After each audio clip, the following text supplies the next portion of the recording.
1936 సంవత్సరంలో బ్రహ్మబాబా ద్వారా ఈశ్వరీయ విశ్వవిద్యాలయం స్థాపన జరిగింది.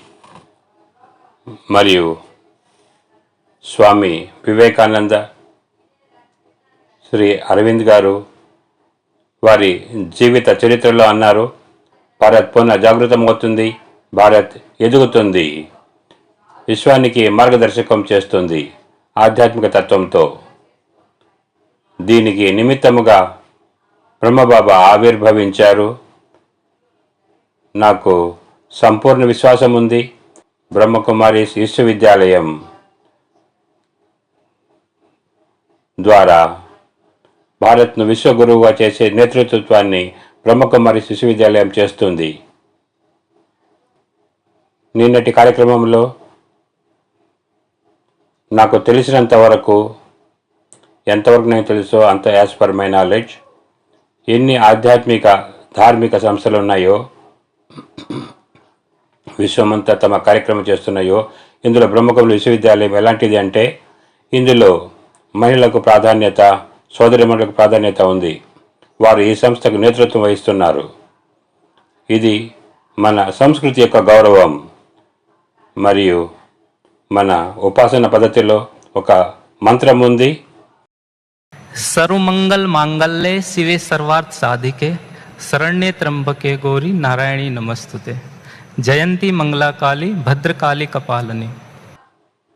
ఈ మంత్రంతో సోదరి మండలందరికీ నేను ప్రణామం చేస్తున్నాను, వారికి ధన్యవాదాలు తెలుపుతున్నాను.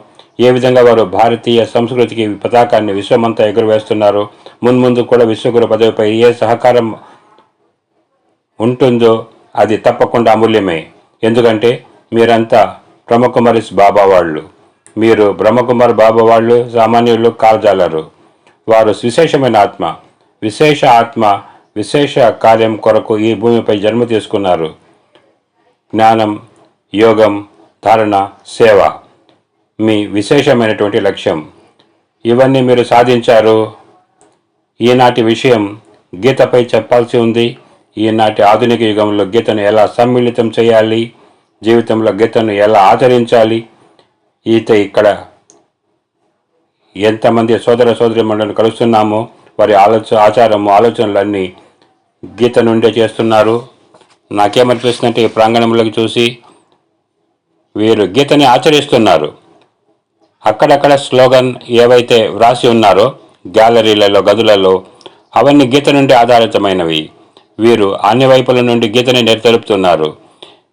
ఇక్కడ ఎవరైతే వ్యవస్థను చేసినారో, బాబా తరువాత దీదీళ్ళు సంచాలన చేసినారో, విశేష రూపంలో ఇవి సాధారణ వ్యక్తుల కార్యం కాదు.